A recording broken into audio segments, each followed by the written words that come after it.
everybody. Welcome to week 66 of the DVDFiend. I'm sorry I was gone a couple weeks, for like the past 2 weeks, because I just had a lot of things going on, helping people move, doing other things. I've been really busy, but I am sorry about that. But I am back now, and I will be back every day, every day that I'm supposed to in the week. But anyways, today I am reviewing the movie Hatchet. This movie stars Kane Hodder playing as Victor Crowley, and it's basically about this guy Victor Crowley, who was kind of deformed and everything, and his dad kept him in like this cabin, and people used to taunt him and tease him and everything like that.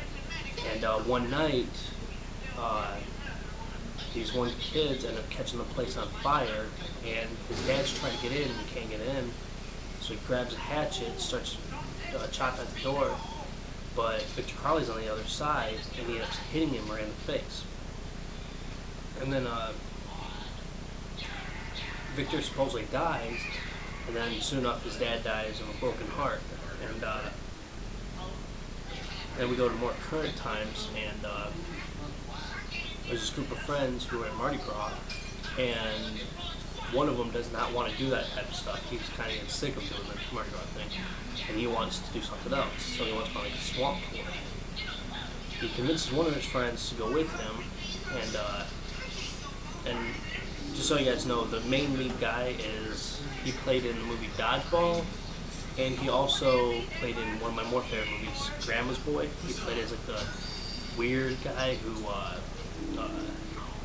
was a video game maker. And wore like the black and everything like that. It was really skinny dude. And he also played in the movie Spiral. But he gets his friend to go along with him on this tour, and then along with other people that are on this tour, there's like this older couple that's really friendly. There's this one guy who has these two girls, and he claims to be part of this thing that's kind of like Girls Gone Wild. It's called Bayou Beavers. And then there's just this one other girl who's just by herself, and then of course the tour guide who's like this Asian guy. But anyways, they start going through the swamp and everything, and when they find out they're not really supposed to be doing this, it's actually illegal to do. Well, they're going on like this, go through the swamp and everything, and they end up wrecking the pontoon boat that they're on, and it sinks, and they have to get off, and come find out they're right next to Victor Crowley's house.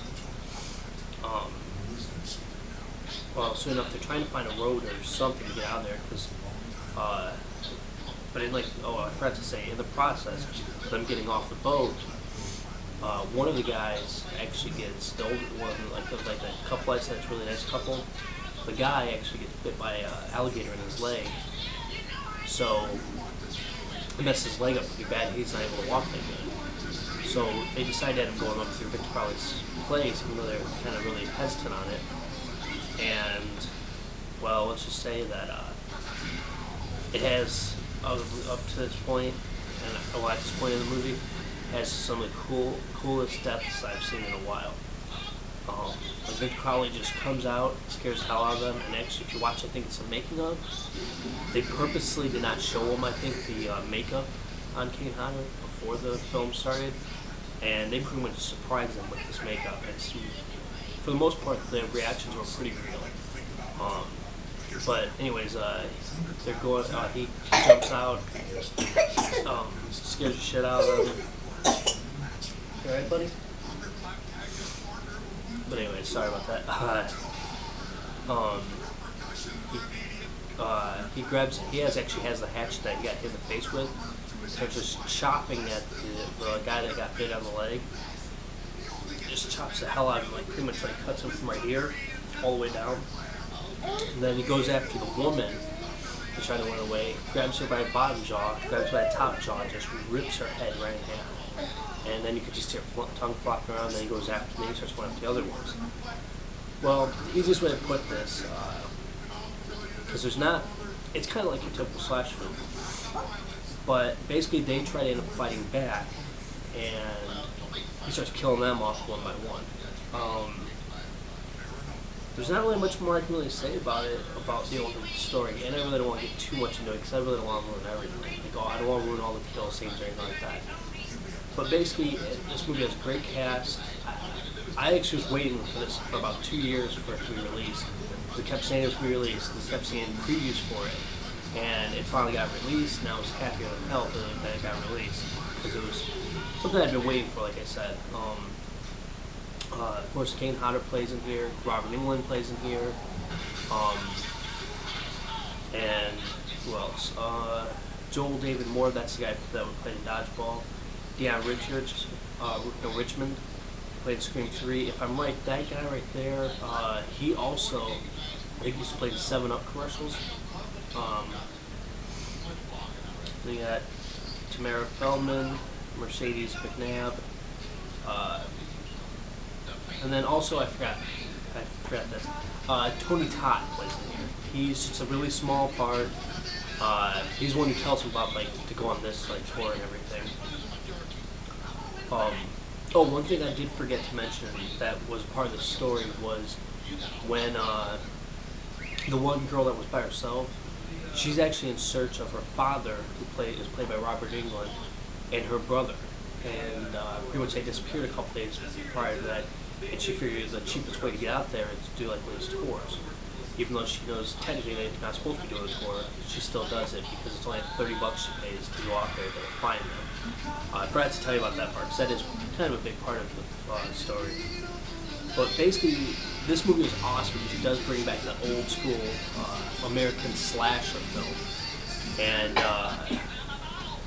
honestly, I can't wait for the second one. I can't wait to see Victor Crowley back again. Basically, if when it comes down to movies, this one I'd have to say is closest that you can get to Madman, because he reminds me a lot of Madman Mars in ways, kind of the way he looks and just how old that he ends up doing, and I don't know, it's just badass. It's a really great film. I would definitely suggest this to anyone who is in the slasher films. No offense, but the gore is fucking phenomenal. I mean, I have not seen as good a gore on this, on any other film that I have on this film in the past, few years. But yeah, this one's definitely one to check out. Most of you guys probably have seen this. If you have not, definitely check this out. And well, that's it for the review. I do thank everyone who's subscribed, and who does subscribe and supports us. It really means a lot to me and the rest of the guys. We're over, I think we're about 517 subscribers right now, which is awesome. It's phenomenal. I am actually surprised that we actually got to this amount. Once again, thank you guys for subscribing, watching, supporting us, and you guys take it easy. And if you guys can think of any films that you want us to review, just don't hesitate to send us a message, and if you want to do it to a specific person, you can either message them through here specifically, or you can just message us through this channel and just mainly put who you wanted to do the review, and I'll make sure they get to it if they don't already get to themselves. But yeah, definitely check this one out. I really hope this one goes to Blu-ray, and you guys take it easy. Alright guys, bye.